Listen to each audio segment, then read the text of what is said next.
Have you been overspending on makeup products and you want to change your pace? Then this channel is for you. Subscribe and start changing your mindset. Hello, today I would like to share with you my beauty purchases in 2024. As you can see, I've been very selective and I only purchased 3 products. This encouraged me to start a project that is only 1 beauty purchase per month. I'm trying budgeting this year, and this can be achieved with a critical overview of what's going on the new makeup releases, and focus only on what I think is the best on the market, because only the best deserves to be purchased. So today I'll show you what I've purchased and my plans for the future, what I think are the best products that are in my wish list. I think they are worth investing on. First part, my purchases. In the month of January, I purchased this palette by Chanel that is the Eclat de Nuit. What I think of it? To be honest, maybe I could have skipped it, simply because I find that this greenish, taupish greenish antique gold is a tad too cool tone, a tad too gray. I wish it was more green. Nonetheless, this is a very sophisticated palette, and my favorite colors are these two. This, that is a beige, a golden beige that is muted. It is very nice, almost invisible right now, but it's very pretty once on because it's just a touch of color. And this green is actually nice, but maybe layered on top of something else or in combination with something else. These two, yeah, this especially is great quality, it's a very nice black. But this brown, yeah, was a letdown. You can refer to my detailed review about this palette. I haven't changed my thoughts about it, but this type of color story on the taupish side, you know, that is my weakness. This is me in a palette. If you see my clothes and look at my wardrobe, you will find that it's mostly made of these colors. I think they are a passepartout, so great for every day, for every occasion. So I'm glad I picked this palette, but if I want to be completely honest with myself, I think I could have duped it within my collection, just because this is the only unique color here, and it's not too flattering on me, so I can do without it. That's why I can dupe the rest. Another purchase the following month is this set by Beautylish. Let's do an unboxing here. Order this was truly a pain. This purchase was enabled by Mariam. I couldn't skip this set. It's the SONIA G set with their squirrel brushes. It was a set for the holidays. Great presentation. Sometimes you just have the brushes without any case. I like that there's this wooden case here. Wow, very nice. I like this case. Wow. And these are the brushes.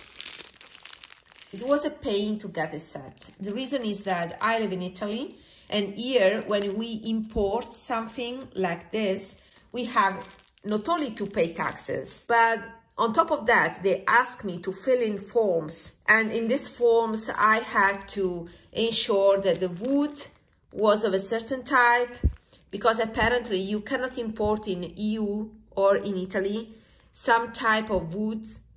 And I have to go back and forth with Beautylish in order to avoid all this bureaucracy. So it took 1 month to get these. Now they are here. And since I was a bit pissed off because of all that struggle, I didn't even open these brushes. I need to clean them up. You know that when you receive, especially Japanese brushes, but all brushes, it's better that you wash them before usage. Also because they can treat the bristles with some powders to preserve the bristles. So it's not hygienic to directly use the brushes without washing them. So better to wash them. I have to say, I'm glad I purchased them. This is not a regret by any means. I know that Sonia is particularly careful when it comes to details and, you know, presentation and everything. I have an extensive collection of brushes that I didn't go through with you. Actually, I haven't shared with you a lot about my brushes. Only a few videos here and then, but I have a lot of brushes. I've been collecting brushes since 2015. I used to be a Fude collector. I'm not anymore because I can't afford them anymore. But I thought that these were special because squirrel is my preferred type of bristles. I didn't want to miss them. I wish, to be honest, they would be sold individually and not as a set, because I would have purchased, I think, these two. So this big one for sure, and maybe this one. This is a great brush as well. So maybe I would have purchased this. This, to be honest, is not a brush that I would use. Good job. Okay, happy with these.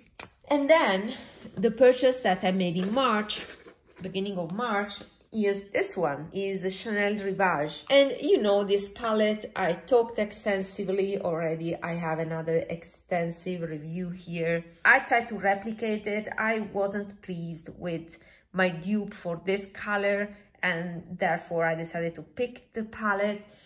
I think it's beautiful. It's more unique because of the blue. It's even more unique than this one. That's, since these are my favorite colors, I tend to have multiple iterations of these. But this blue is special because it's light, but at the same time it's present there. It's not a whitish color. So it's there, you recognize it's a light blue, it's not a white. And I love that. I like also this combo here. And the other advantage here is the formula, that is the Baked Gelée, while this one is a traditional bake, the new version of the baked shades by Chanel. So this is more special. And between the two, I would say that this for me has more value because of the uniqueness of the blue shade. And the other three are great as well. And this, yeah, was a bit of letdown because I think it was more multi-chrome, more multi-dimensional with more complexity, while once on the eyes it seems just a champagne color. So yeah, all in all, I would repurchase this one and this one. I'm proud of myself anyway. Only 3 beauty purchases in 3 months.